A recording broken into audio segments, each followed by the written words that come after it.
今回は人気のサイクリングコースであり、VTuber の登竜門でもある琵琶湖一周、通称琵琶市をナビしていくお役立ち動画です。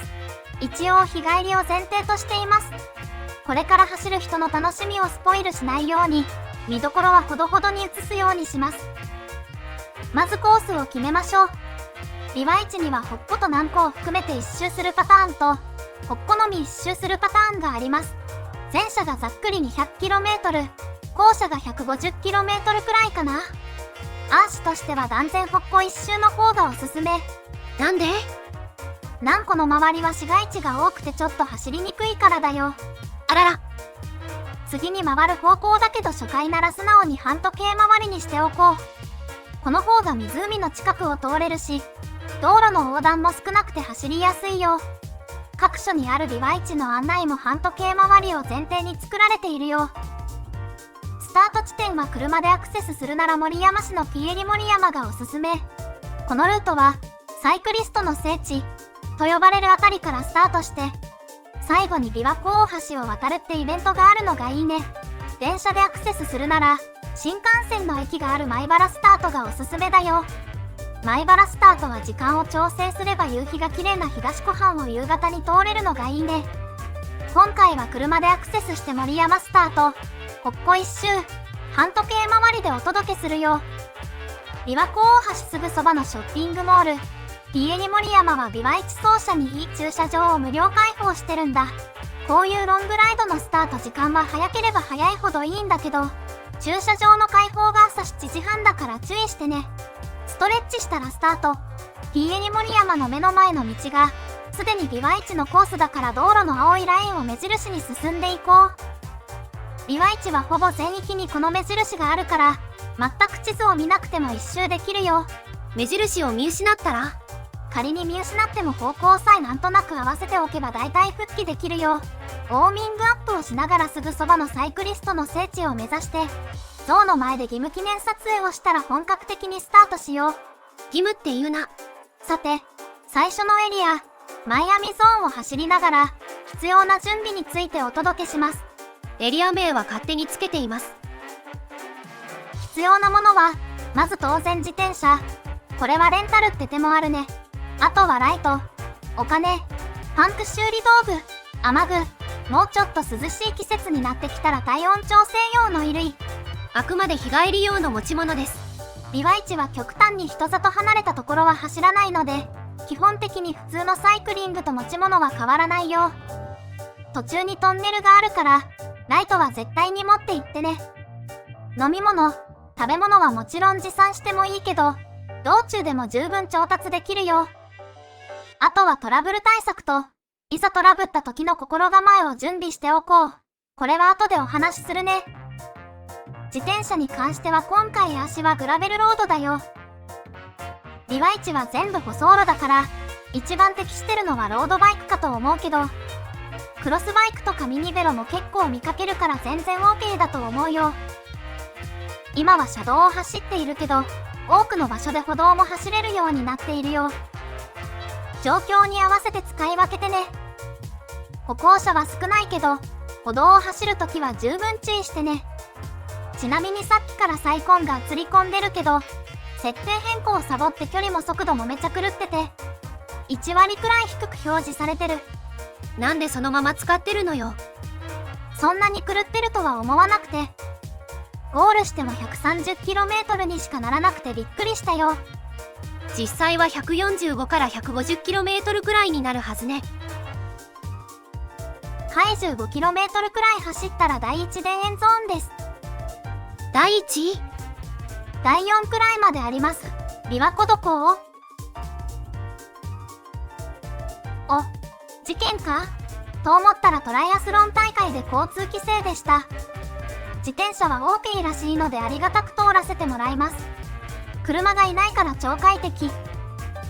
20km でコンビニ休憩。序盤はめちゃコンビニあります。琵琶市は普通にやると 4000kcal くらいカロリー消費するよ。これは普通の食事だとガス欠しちゃうから、こまめに補給しながら走ろう。ハンガーノックの対策ね。大好きなグリーンスムージーとクリームパン。パンは信号待ちとかで1個ずつ食べようかな。しかしこの内容で650キロカロリーくらいあるから菓子パンのカロリーの暴力はすごいわ。中盤以降はコンビニ少ないから、その場で食べる分足す1回分くらい買った方がいいよ。計算上、通常の食事に加えてこれくらいの補給を3回くらいした方が良さそうね。ここら辺からひこにゃんエリアだけどちょこちょこ分岐が出てくるよ。上級、低速ってなってるけど、上級が幹線道路、低速が比較的細い道を通るって程度だよ。別に初級者が上級コース、上級者が低速コースに行っても問題ないよ。個人的には低速コースの方が琵琶湖らしいロケーションを楽しめるからおすすめだよ。でも生活道路も通るから、より一層安全に気を配ってね。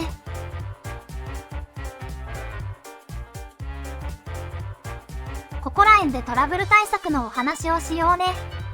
後で話すって言ってたやつね。まず高確率で悩まされるのはお尻の痛みだね。これの事前対策はパッド入りのサイクルパンツの用意だね。これなしでは歴戦の尻力を持つサイクリストでもケツ痛は抑えられないよ。安いのでいいから買っておこう。サイクルパンツは体のラインが出て恥ずかしいわ。サイクルパンツをインナーとして上から別のパンツを履けばいいよ。それと、走り方としては意識的に立ちこぎを挟むようにするといいよ。痛くなってからじゃ遅いから、序盤から10分に1回くらい10秒くらい立ちこぎするだけでも結構違うと思うよ。次に膝の痛み。これを予防するのはなかなか難しいと思うけど、せめて事前によくストレッチしてから走り始めてね。サポーターとかも考えられるけど、逆にそれが痛みの原因になる可能性もあるから難しいよね。もし痛くなっちゃったら、ひどくなる前にリタイアする勇気も必要だよ。関節の痛みはなかなか治らないからね。琵琶湖周辺は比較的路線が通っているから、最悪駅に自転車を預けて帰宅もできるよ。体は大事にしてあげてください。ひこにゃんゾーンを超えたら海みたいゾーンです。名前が適当だわ。もうやめたら？というか彦根城は？彦根城は見えたはずだけど、ぼーっとしてたら完全に見落としました。みんなは自分の目で確かめてください。琵琶湖は北に行くほど水がきれいになるんだけど、ここら辺から透明度が上がってくる感じがするね。ここは滋賀県唯一の新幹線駅がある米原市。新幹線でアクセスする場合はここら辺がスタートになるね。米原市から次の長浜市にかけては道の駅等の施設が点在しているから、どれかで大きめの休憩を取るのがおすすめだよ。アーシはスタートから 50km くらいにある道の駅、湖北水鳥ステーションで休憩しました。キッチンカーでアルゼンチン料理をいただいたよ。もっと琵琶湖っぽいもの食べて。もも肉が丸ごと1枚挟まったボリューミーなサンド。うまい。さて、水鳥ステーションを越えると一気に自然豊かになります。この先、トンネルがあるので指定されたサイドの歩道をゆっくり通ってね。トンネルを抜けると第2田園ゾーンです。琵琶湖どこ？しばらくは琵琶湖とはお別れだけど、このエリアは綺麗な田園風景が広がっていて、アーシの大好きなエリアだよ。いつの間にか天気も最高になっているわね。ここの低速コースは特におすすめ。ゆっくり空気を楽しみながら走ろう。田園ゾーンの最後には、琵琶市最大の上りがあります。琵琶市はかなりフラットなコースで有名で、上りらしい上りは3カ所くらいしかないよ。ここも最大と入っても距離にして 500m くらいです。頑張って登ってください。辛い登りを終えたら琵琶湖と感動の再会ができます。確か坂を登らなくても、下にあるトンネルを普通に通れた気がするけど、頂上が絶景スポットだからこういうコースになってるんだね。多分、直に見てほしいからあんまり映さないでおくね。坂を下ると琵琶湖最北端付近で水も景色も最高に綺麗。琵琶湖くんで行ったら左耳あたり。でもしばらく走ったら琵琶湖とはまたさよなら。割と琵琶湖沿い走らないのよね。ここらへん、琵琶湖沿いに道がないことはないんだけど結構なヒルクライムになるよ。しかも頂上が恋人の聖地で精神ダメージももらえる。これを回避しているのがコース設定者の優しさだよ。上り坂で抜かれました。大したペースでは走ってないけど、前編通してまともに抜かれたのはここだけです。まだ暑いから、自転車自体少ないんだけど、それを考慮してもビワイチはガチ勢が少なめな印象。多分平坦すぎてあまりトレーニングにならないから、この人も途中で違う道に行ったからビワイチじゃないと思われるよ。だから初心者の人でも速い人にビュンビュン抜かれて怖いってことはあんまりないと思うよ。ここら辺から有名な桜の名所である海津大崎に向かうルートになるよ。桜のシーズンは文句なしの絶景だけど今の季節も悪くないね。海津大崎の先端にはお寺とお茶屋さんと港があります。お茶屋さんで休憩するつもりだったけどやってなくてちょっとがっかり。港からはお花見のクルーズや琵琶湖内の無人島に行けたりするみたい。海津大崎を越えるとしばらく虚無ゾーンです。何それ？琵琶湖もないし誰もいない。一応琵琶湖のすぐそばなんだけど、木々に隠されてるからあんまり琵琶湖感が出ないんだよね。ここら辺で心折れる人もいそう。105km くらいかな。虚無ゾーンのオアシス、道の駅、新旭風車村です。暑さもピークだし、急ぐ理由もないのでここで1時間くらい休憩しましょう。テラス席があるので自転車でも入りやすくてありがたいわね。卵サンドとドリンクバーをいただきました。みんなには後半戦に固形物をバクバク食べるのはおすすめしないよ。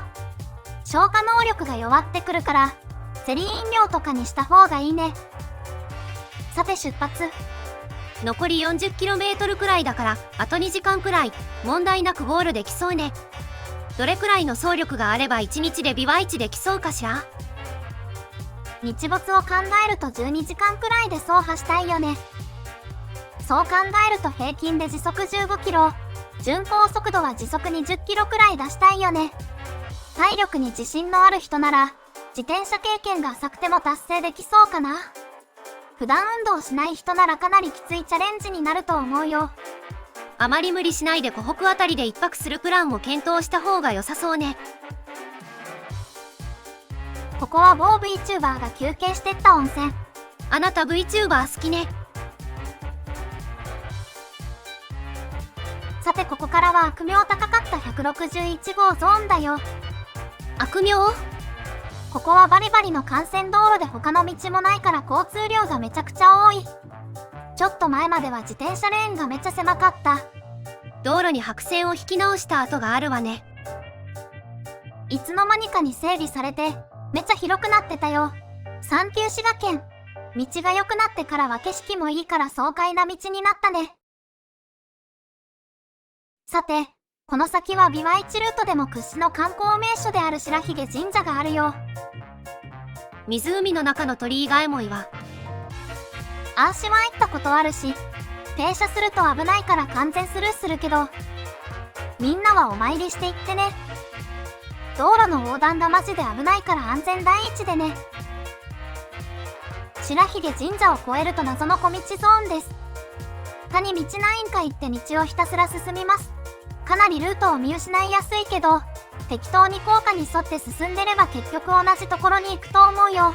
正直白髭神社を抜けると特に見どころもなく消化し合い気味です。はい、ここは某 VTuber が縁石に突っ込んでこけた聖地です。確かに反射板もないので夜間は危険そう。みんなは気をつけてね。あなた VTuber 以外の引き出しないの？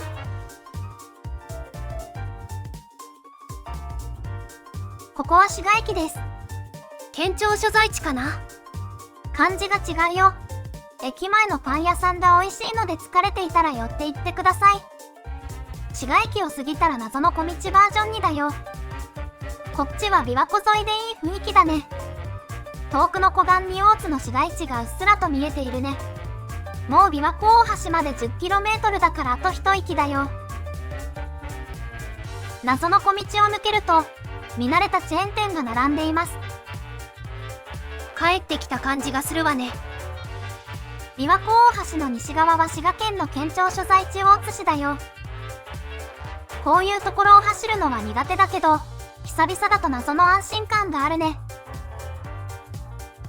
ここを曲がったら琵琶湖大橋、いよいよ大詰めです。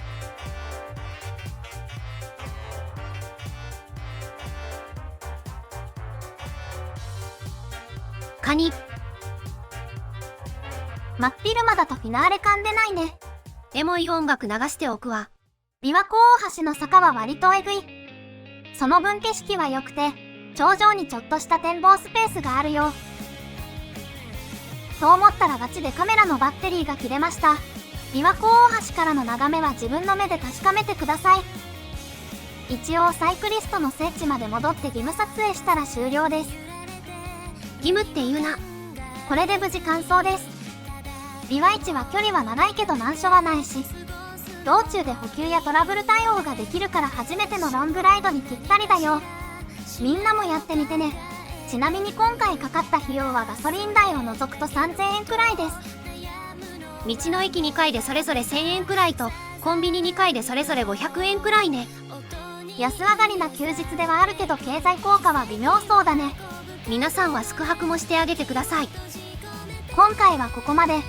気が向いた人は他の動画も見てね。チャンネル登録もしてくれると嬉しいです。それじゃあまたね。バイバイ。